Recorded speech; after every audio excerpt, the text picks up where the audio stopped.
कैसे जाते हैं? हनुमान जी ने कहा कि आप उसे स्वीकार करते हैं और उसकी बात स्वीकार करते हैं जो सरल होता है। क्या होता है? सरल होता है। और मुझे विश्वास है कि जो सरल होता है वो केवल आपको ही प्राप्त नहीं करता है, वो तीनों को प्राप्त कर लेता है। सास से सीता जी को प्राप्त कर लेता है, राज से राम जी को प्राप्त कर लेता है और ला से लखन लाल जी को प्राप्त कर लेता है। वो तीनों को प्राप्त कर लेता है जो सरल हो जाता है। इसलिए हनुमान जी ने सरलता की पराकाष्ठा का स्वरूप प्रकट किया। यही कही नाय सवन कहूं माथा,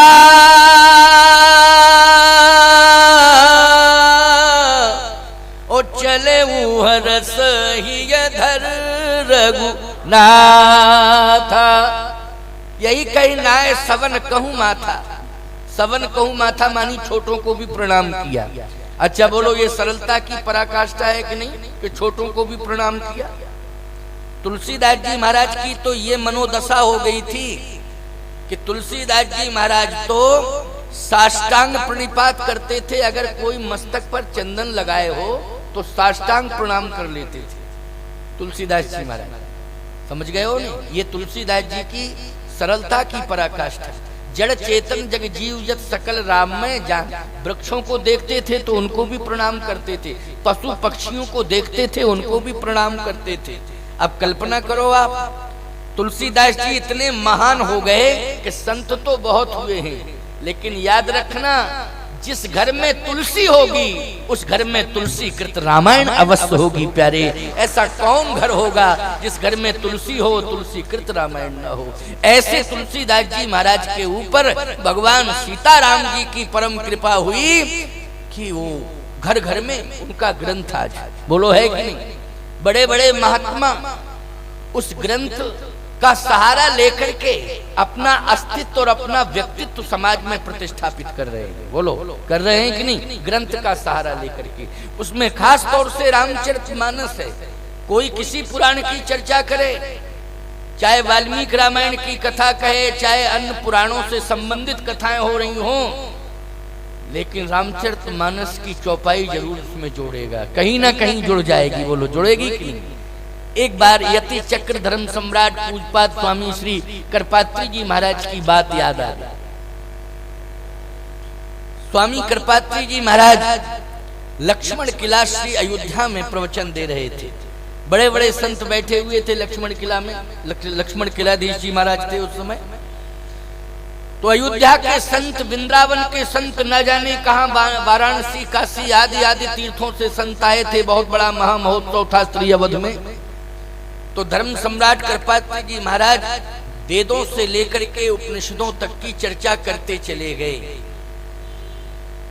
बाद में कहते हैं कि याद रखना, अभी जो है अयोध्या नाथ भगवान ने मेरे प्रवचन को स्वीकार नहीं किया है, आप लोगों ने भले ही कर लिया हो अलग बात। जितने भी साधु संत श्रोता बैठे हैं, आपने मेरे प्रवचन को भले ही स्वीकार कर लिया हो, लेकिन अयोध्या में मैं प्रवचन दे रहा हूं, अयोध्या नाथ ने मेरे प्रवचन को स्वीकार नहीं किया।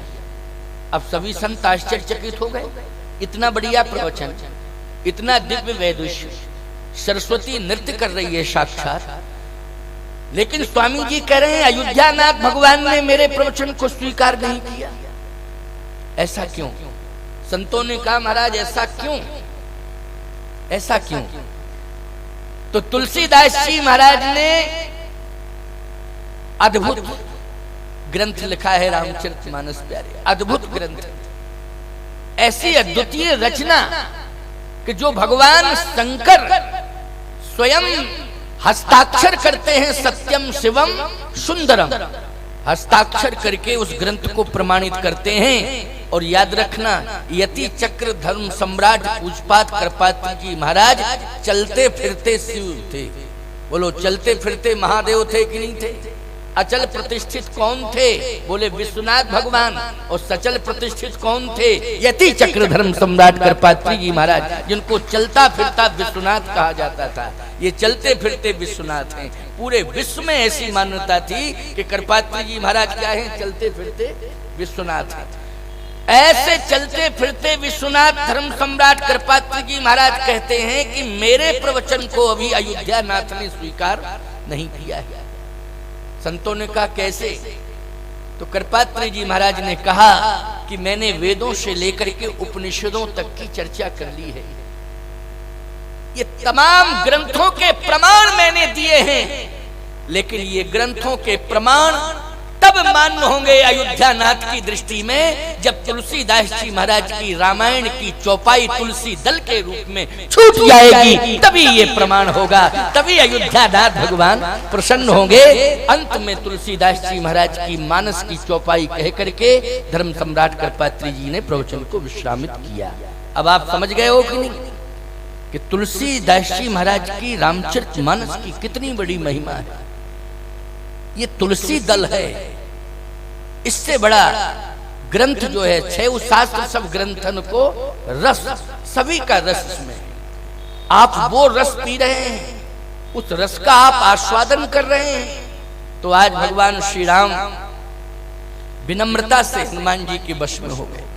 विनम्रता बहुत बड़ी बात है प्यारे। यही कहना सबन कहूं माथा,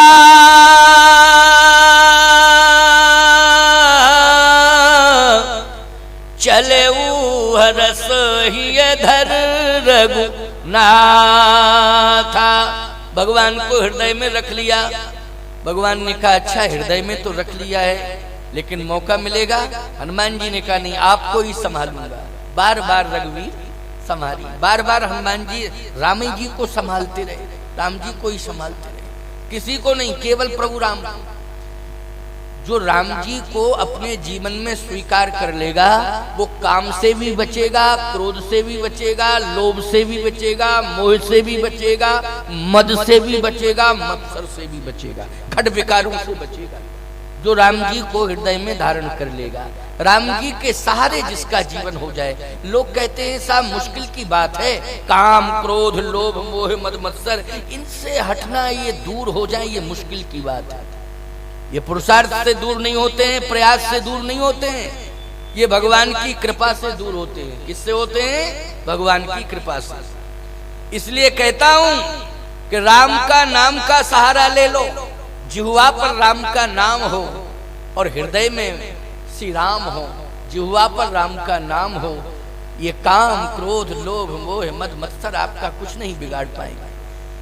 जो वातावरण लंका का है वही वातावरण कलयुग का है प्यारे। मिला लीजिए आप लंका का वातावरण और कलयुग का वातावरण।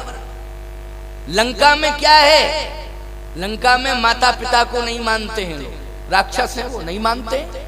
महात्माओं को नहीं मानते हैं, राक्षस हैं। गौ ब्राह्मण को नहीं मानते हैं, राक्षस हैं। अपने से बड़ों का अनादर करते हैं, राक्षस हैं। और कलयुग में क्या हो रहा है? मां नहीं मातु, पिता नहीं देवा,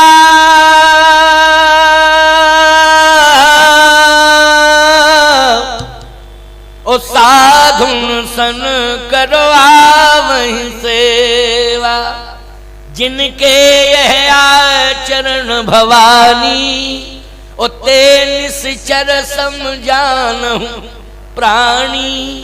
बोलो कलयुग में यही हो रहा है कि नहीं हो रहा है?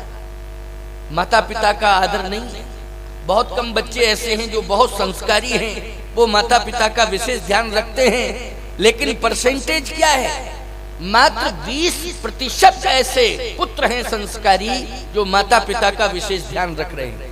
80% तो लड़के क्या माता पिता के साथ दुर्व्यवहार कर रहे हैं, इसकी कल्पना नहीं की, कहने की जरूरत नहीं है, आप स्वयं जानते हैं किस तरह से माता पिता के साथ दुर्व्यवहार हो रहा है। क्योंकि ये कली का प्रभाव है। किसका प्रभाव है?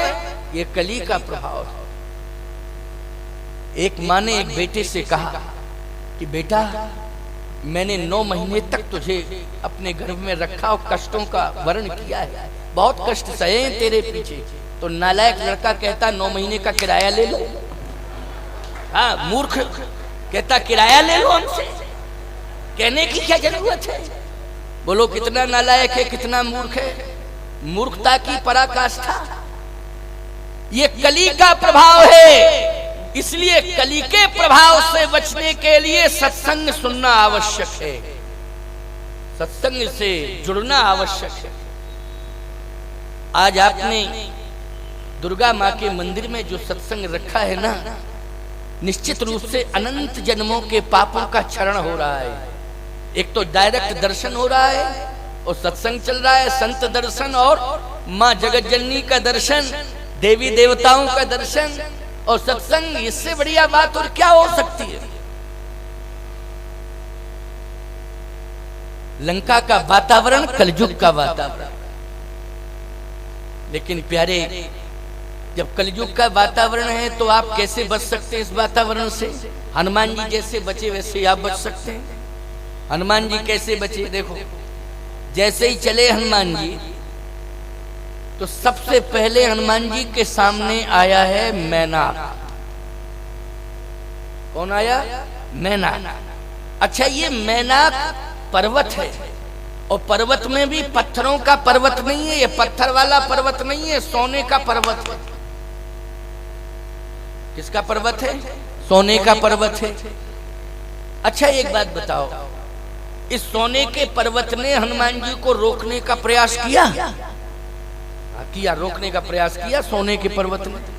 आप कितने हुई इमरजेंसी कार से जा रहे हो, अगर 1 किलो सोना आ जाए सामने और कहे भैया रुको, केवल हाथ में सोना हो कहे रुको, तो तुरंत भूल जाओगे काम। हाँ रुका।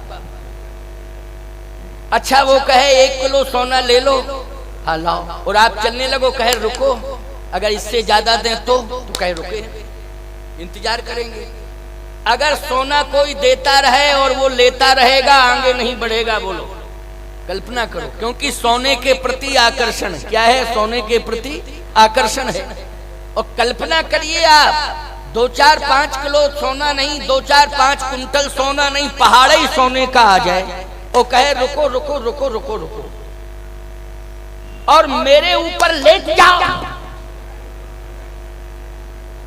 क्या गजब की बात है। बोलो भाई, सोने के ऊपर कोई लेट जाए और वो भी सोने के पहाड़ के ऊपर रहने का और लेटने का अवसर किसी को मिल जाए, इससे बड़े लोभ की बात और क्या हो सकती है। लेकिन सबसे पहले लंका की यात्रा में हनुमान जी के सामने कौन आया? लोभ आया। लोभ कौन आया? लोभ। क्रम से सुनते चले जाना। इसलिए मैं कहता हूं, लोभ से यदि बचा जा सकता है तो लोभ से केवल भगवान बचा सकता है और कोई नहीं बचा सकता, केवल भगवान।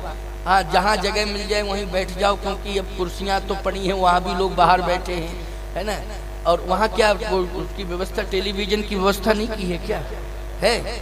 हाँ, तो टेलीविजन में भी देख लो, बाद में हमको देख लेना डायरेक्ट, क्या दिक्कत की बात। लेकिन अभी तो ये सत्संग भवन जो दुर्गा मंदिर है फुल हो गया है। क्यों भाई? इसमें कोई जगह तो है नहीं। पहले आओ पहले पाओ और बाद में आओ तो बाहर जाओ। क्यों भाई? भाई बाद में आओ तो बाहर जाओ, लेकिन पहले आओ तो पहले पाओ, ये बात है। इसलिए जो लोगों ने पहले स्थान ग्रहण कर लिया वो लोग सब बैठे हुए हैं और व्यवस्था की गई है, कुर्सियां भी डाली गई हैं और बैठने की समुचित व्यवस्था की गई है। इसलिए उस व्यवस्था को स्वीकार किया जाए तो ज्यादा अच्छा रहेगा। आइए सुनिए, लोभ। लोभ सबसे ज्यादा प्रभावित करता है। हनुमान जी के सामने पहले लोभ आया, साधारण लोभ नहीं, सोने का पहाड़ आया। जैसे ही सोने का पहाड़ आया वो कहता है रुको रुको रुको। हनुमान जी ने कहा नहीं नहीं नहीं, अभी नहीं रुकूंगा। क्यों? इसलिए कि मुझे रामकाज करना है, मैं रामकाज करने के लिए जा रहा हूं। अरे रामकाज बाद में कर लेना, मैं आपको बहुत बढ़िया आश्रय दे रहा हूं, इसलिए मेरे ऊपर आनंद लो, विश्राम करो। हनुमान जी ने कानू मानतहि परसा, कर पुण्य कीन प्रणाम, राम काज कीने बिना मोहे कहाँ विश्राम। राम काज कीने बिना मोहे कहाँ विश्राम, मुझे राम काज करना है, इसलिए जब तक मैं राम काज नहीं कर लूंगा तब तक मैं विश्राम नहीं लूंगा। इसका मतलब काम का ज्यादा प्रभाव है कि राम का ज्यादा प्रभाव है? बोलो। राम काज कीने बिना मोह कहाँ विश्राम, राम का कितना बड़ा प्रभाव है कि याद रखना, लोभ भी प्रभावित नहीं कर पा रहा है हनुमान जी को। क्यों? हृदय में कौन बैठे हैं? राम बैठे।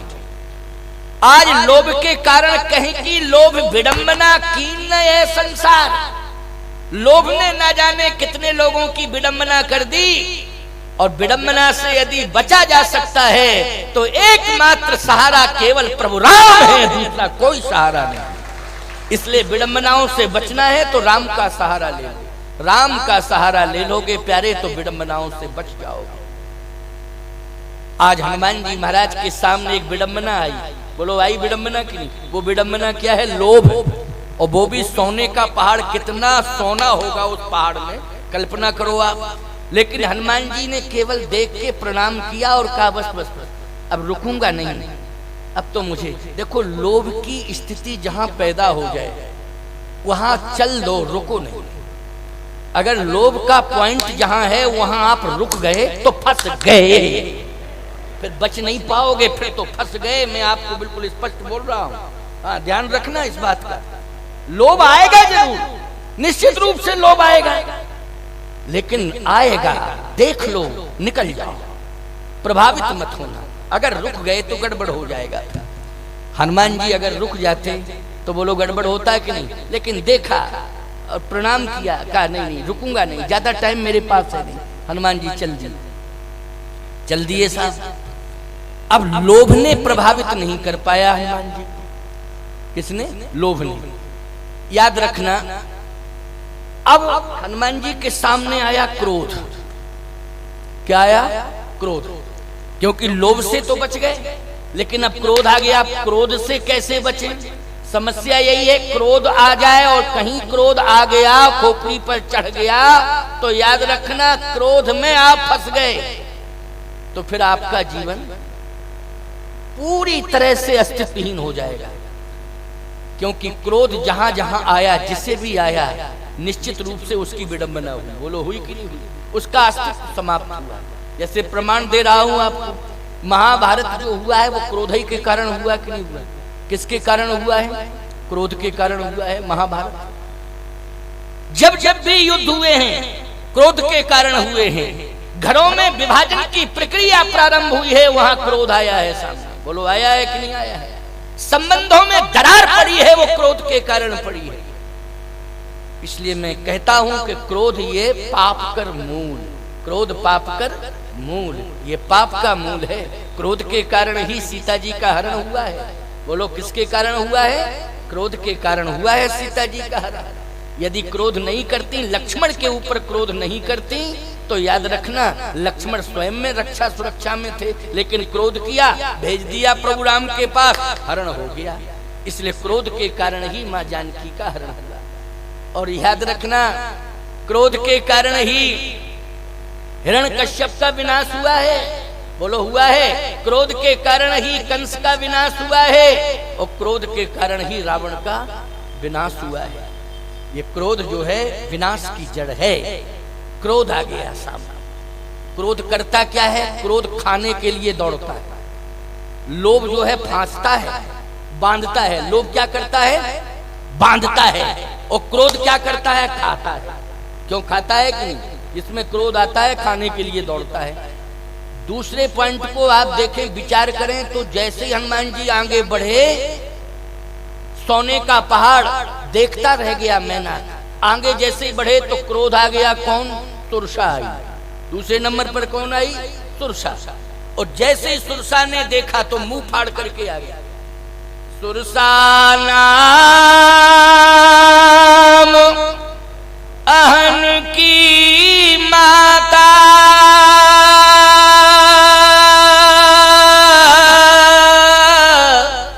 ओ पठवन आए कही तही बाता।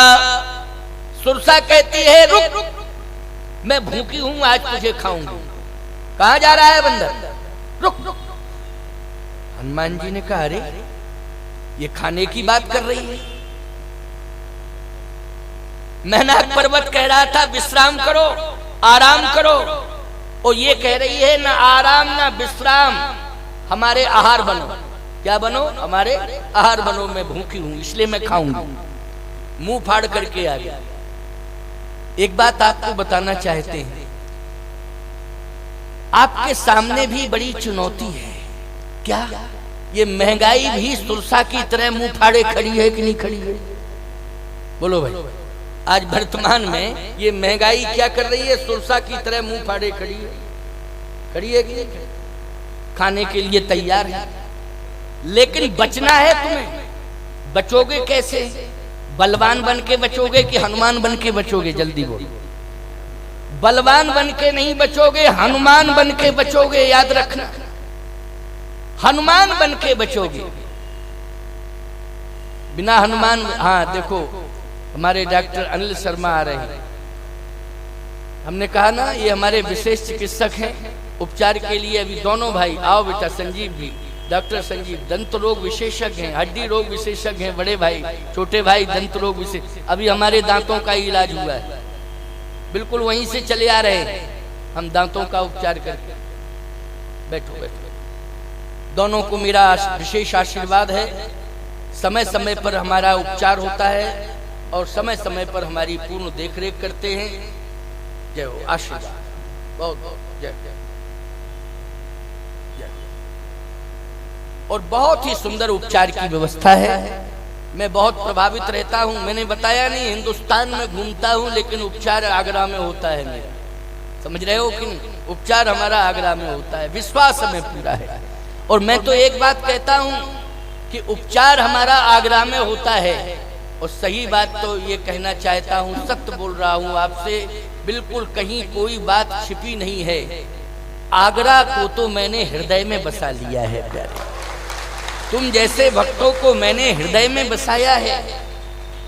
अरे नेत्रों से तो मैं सबको देखता हूं, लेकिन हृदय में आप लोगों को स्थान दिया है। हृदय जीत लिया आप लोगों ने। ना जाने कितना प्रयास करते रहते हो, महाराज जी आइए आगरा, महाराज जी आइए आगरा। निरंतर आपका प्रयास जारी रहता है। आगरा वासियों को विशेष आशीर्वाद है। और श्री कामदनाथ भगवान से नित्य प्रार्थना करता हूँ कि हे प्रभु पूरे विश्व का कल्याण रखना, लेकिन विशेष ध्यान आगरा का रखना। पूरे विश्व का ध्यान रखना, लेकिन विशेष ध्यान आगरा का रखना। ये भगवान से प्रार्थना करता हूँ। इसलिए आप सब कामतानाथ जी के कृपा पात्र हैं। विशेष कृपा है कामतानाथ भगवान की आप सबके ऊपर, क्योंकि मैं कामतानाथ का प्रतिनिधि हूँ, उनका प्रतिनिधित्व कर रहा हूँ। आखिर भेजते तो वही हैं, आपके पास भेजते वही हैं। आओ सावधानी से सुनो। क्रोध आया, क्रोध को कैसे नियंत्रण किया जा सकता है? यदि क्रोध के सामने आप क्रोध करने लगे तो क्रोध बढ़ेगा। बोलो बढ़ेगा कि नहीं बढ़ेगा? क्योंकि क्रोध करने वाला व्यक्ति अपने को बड़ा मानता है कि मैं बड़ा हूं। अच्छा, क्रोध को जो सहता है, मैं कहता हूं वो बड़ा है। क्यों भाई? क्रोध करने वाला तो ये कहता है कि मैं बड़ा हूं, लेकिन मैं ये मानता हूं कि क्रोध को जो सहता है वो बड़ा है। बोलो है बड़ा कि नहीं? क्रोध को जो सहता है वो बड़ा है। लेकिन आज क्रोध आता है किसी को तो सामने वाले को भी क्रोध आ जाता है, और इतना क्रोध आता है कि क्रोध फिर पराकाष्ठा पर पहुंच जाता है तो विनाश का स्वरूप धारण कर लेता है। हनुमान जी के सामने मुंह फाड़ के जैसे सुरसा आई, वो कहती है मैं खाऊंगी। हनुमान जी ने कहा तुम में ताकत हो तो खाओ, तुम्हारे अंदर अगर ताकत है तो खाओ। जैसे क्रोध वाला व्यक्ति आए कि मैं तुम्हें खा जाऊंगा, तो सामने वाला कहे तुम्हारी औकात हो तो खा के बताओ। तो क्यों भाई? तो ईमानदारी से बताओ, विस्तार हो जाएगा संघर्ष का कि नहीं हो जाएगा? हाल यही हुआ। हनुमान जी ने कहा अगर तुझमें ताकत है तो खा के बता, अगर ताकत है तो खा। सुरसा ने कहा देखो मैं खा रही हूँ। हनुमान जी ने कहा हाँ खा के बता पहले। अब भगवान अंदर बैठे हैं, कहाँ बैठे हैं? हृदय में बैठे। भगवान मुस्कुरा रहे हैं कि देखो अब ये हमारा हनुमान जो है भ्रमित हो रहा है, ये हनुमान हमारा क्या कर रहा है? भ्रमित हो रहा है, क्योंकि इसने चैलेंज कर दिया। चैलेंज नहीं करना चाहिए था। यदि आप प्रगति के मार्ग पर चल रहे हैं तो जो रोकने वाली बाधाएं हैं उनको चैलेंज मत करो, थोड़ा किनारे कर दो, आगे बढ़ जाओ। चैलेंज नहीं करना है, किनारे करना है। चैलेंज में और किनारे करने में अंतर है कि नहीं? बोलो। यदि आपने चैलेंज कर दिया तो मार्ग अवरोधन हो जाएगा कि नहीं हो जाएगा? वहीं पर विकास रुक जाएगा आपका, वो आप फंस जाओगे। आप थोड़ा किनारा करिए। क्या करिए? किनारा, और आगे बढ़ जाइए।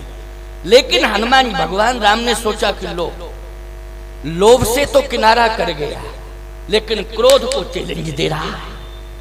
भाई लोभ आया था तो लोभ से तो किनारा कर गया, लेकिन क्रोध को चैलेंज दे दिया है। भगवान राम मुस्कुराने लगे, अब हनुमान तेरे मार्ग में बाधा आ गई है और तू बढ़ेगा कैसे आगे? अब अंदर बैठे थे चूंकि राम जी, इसलिए तो मैं कहता हूं कि जहां व्यक्ति की बुद्धि काम न करे, विवेक काम न करे, बल काम न करे, वहां परमात्मा की कृपा काम करती है प्यारे। बस परमात्मा को हमेशा स्वीकार करना, इस बात का ध्यान रखना, उसको भूलना नहीं, उसको बस थोड़ा सा स्मरण। मैंने क्या बताया था कल? जो कल श्रोता आए थे, आज ज्यादा श्रोता आ गए कल से, क्योंकि बाहर भी लोग बैठे हुए हैं। कल भी लोग